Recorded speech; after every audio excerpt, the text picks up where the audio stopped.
ಗಣಕೀಕರಣಕ್ಕೆ ವಿಚಾರಗಳು ಸಾಕಷ್ಟು ಇದಾಗ್ತದೆ. ಹೊಸದಾಗಿ ಸಮೀಕ್ಷೆ ನಡೆಸಬೇಕು ಅನ್ನುವಂಥ ನಿಟ್ಟಿನಲ್ಲಿ ಹೈಕಮಾಂಡ್ ನಾಯಕರು ಒಂದ್ಸಲ ಹೆರಿಗೆ ಆಯ್ತು, ಇನ್ ಬಸ್ಸಿಗೆ ಹಾಕಿದಾಗ ಹೆಂಗ್ರಿ ಎರಡನೇ ಸಲ ಹೆರಿಗೆ ಮಾಡಿಸ್ತೀರಿ?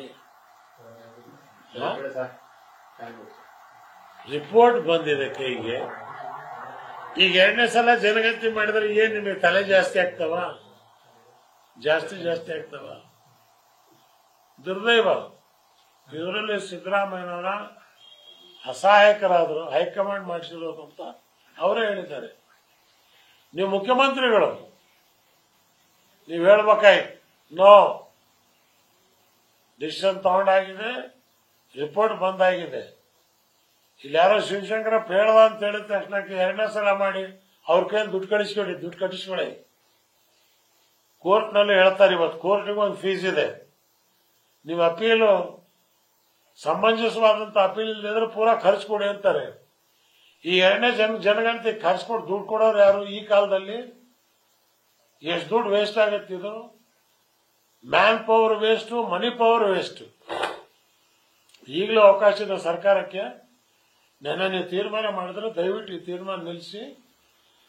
ನಾವು ಬಹುಜನ ಸಮಾಜ ಪಾರ್ಟಿಯವರು, ರೈತ ಸಂಘದವರು, ಎಲ್ಲ ಸಂಘಟನೆಗಳು ಇದಕ್ಕೆ ಬದ್ಧವಾಗಿ ವಿರೋಧ ಮಾಡ್ತಾ ಇದ್ದೀವಿ.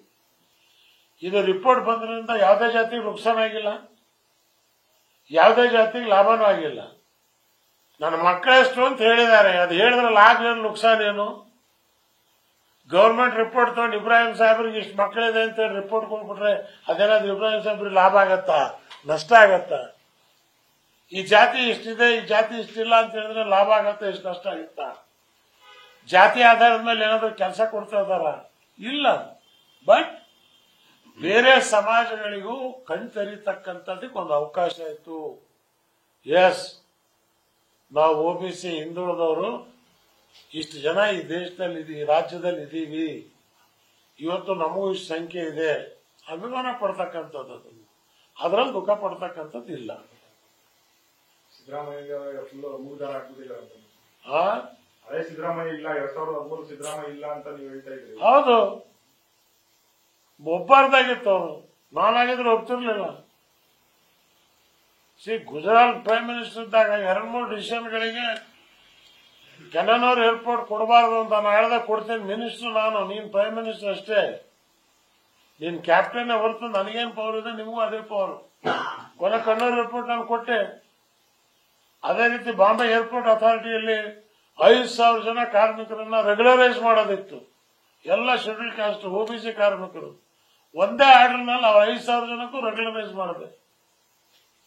ಫೈನಾನ್ಸ್ ಅಬ್ಜೆಕ್ಷನ್ ತೆಗೆದು ಮಾಡಿದ್ರೆ ಏರ್ಪೋರ್ಟ್ ಅಥಾರಿಟಿಯಲ್ಲಿ ದುಡ್ಡಿದೆ, ಮಿನಿಸ್ಟರ್ ನಾನು, ಡಿಸಿಷನ್ ನಮ್ದು, ನಿಮಗೆ ಹೇಳ್ತಕ್ಕಂಥ ಅವಕಾಶ ಇಲ್ಲ. ಅವರ ಸೂಚನೆಯನ್ನ ತಳ್ಳಾಕ್ ಮಾಡಿದೆ. ಯಾವತ್ತೂ ಸಿದ್ದರಾಮಯ್ಯನವರು ಡಿಸಿಷನ್ ತಗೊಳ್ತಕ್ಕಂಥವ್ರು ಇವತ್ತು ಯಾಕೆ ಹಿಂದೆ ಜರಿದಿದ್ದಾರೆ ನನಗೆ ಭಾರಿ ಮನಸ್ಸಿಗೆ ನೋವಾಯ್ತು. ಸ್ವಾಭಿಮಾನ ಬೇಕು, ಸ್ಥಾನ ಮುಖ್ಯ ಅಲ್ಲ, ಮಾನ ಮುಖ್ಯ. ಆ ಸ್ಥಾನ ಇಟ್ಕೊಂಡು ಏನ್ ಮಾಡ್ತೀರಿ? ಆ ಸ್ಥಾನಕ್ಕೆ ಮಾನ ಇಲ್ದಿದ್ರ ಮೇಲೆ ಪ್ರಧಾನಮಂತ್ರಿ ಎಲ್ಲ ದೇಶದ ರಾಷ್ಟ್ರಪತಿ ಪಟ್ಟ ಕೊಟ್ಟರು ಕೂಡ ಸ್ವೀಕರಿಸದಂತದ್ದಲ್ಲ. ಆದ್ರಿಂದ ನೀವು ಪುನರ್ವಿಚಾರಣೆ ಮಾಡಿ ಇದನ್ನ ನಿಲ್ಲಿಸ್ತಕ್ಕಂಥದ್ದು ಉತ್ತಮ ಅನ್ನಕ್ಕಂಥದ್ದು ನನ್ನ ಭಾವನೆ.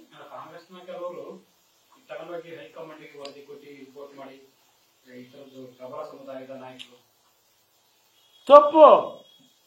ಕಾಂಗ್ರೆಸ್ಗೆ ಪ್ರಬಲ ಸಮುದಾಯಕ್ಕಿರೋದು ಒಂದೇ ಓಟು, ಹಿಂದುಳಿದ ಸಮಾಜಕ್ಕಿರೋದು ಒಂದೇ ಓಟು, 2 ಓಟ್ ಇಲ್ಲ.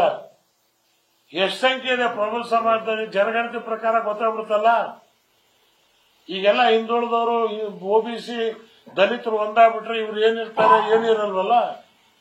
ಅಂದ್ರೆ ಬೇರೆ ಸಮಾಜದವ್ರು ನೀವು ಒಂದಾಗಿ ಅನ್ನಕ್ಕಂತ ಒಂದು ಸೂಚನೆ ಕೊಡ್ತಕ್ಕಂಥ ಕೆಲಸವನ್ನ ಇವತ್ತಿನ ದಿವಸ ಈ ಪುನರ್ಜನಗಣತಿ ಮಾಡತಕ್ಕಂಥದಕ್ಕೆ ಹೊರಟಿದೆ. ಮಲಗಿದ್ದಂತ ಸಮಾಜದನ್ನ ಎಬ್ಬರಿಸ್ಕೊಂಡಿಸ್ಬಿಟ್ರೆ ನೀವು. ಇಲ್ಲಿ ಯಾರು ಬೇರೆ ಸಮಾಜದವ್ರು ನಮ್ಮ ಸಮಾಜ ಜಾಸ್ತಿ ಇದೆ ಅಂತೇಳಿ ಟಮಟೆ ಬಾರಿಸಿ ಯಾರು ಬಜಾರ್ನಲ್ಲಿ ಮೆರವಣಿಗೆ ಮಾಡಲಿಲ್ಲ.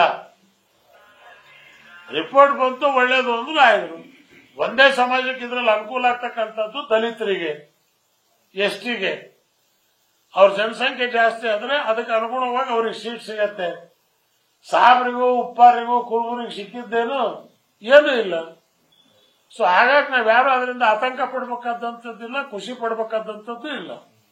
ಆದ್ರಿಂದ ಇದನ್ನ ನೀವು ಮಾಡದೇ ಇದ್ರೆ ರಾಜ್ಯಾದ್ಯಂತ ನಾವೇ ಚಳವಳಿ ಶುರು ಮಾಡಬೇಕಾಗತ್ತೆ. ನನ್ನ ಮಾರ್ಸಂದ್ರ ಮುನಿಯಪ್ಪ 7ನೇ ತಾರೀಕಿಗೆ ಪಾಪ ಅವ್ರ ಮಗ ತೀರ್ಕೊಂಡಾಗ 17ನೇ ತಾರೀಕು ಜಯಂತಿ ಇದೆ. ಅದ್ ಮುಗಿದ್ಮೇಲೆ ನಾವು ರೈತ ಸಂಘ ಕೋಡಿಹಳ್ಳಿ ಚಂದ್ರಶೇಖರ್ ಎಲ್ಲರೂ ಸೇರಿ RPIದವರು, ಬಹುಜನ ಸಮಾಜದವರು ಎಲ್ಲ ಕೂಡಿ ಕರ್ನಾಟಕ ನವನಿರ್ಮಾಣದ ಆಶ್ರಯದಲ್ಲಿ ಚಳವಳಿ ಕರ್ನಾಟಕ ರಾಜ್ಯಾದ್ಯಂತ ನಾವು ಮಾಡ್ತೀವಿ. ಇದನ್ನ ಸ್ಪಷ್ಟವಾಗಿ ನಿಮ್ಮ ಮುಖಾಂತರ ಇವತ್ತು ಮೆಸೇಜ್ ಅನ್ನು ಕೊಡ್ತಾ ಇದ್ದೀನಿ ನಾನು. ನ್ಯೂಸ್ ಫಸ್ಟ್ ನಿರ್ಭೀತಿಯಿಂದ ನಿಮ್ಮ ಪರವಾಗಿ.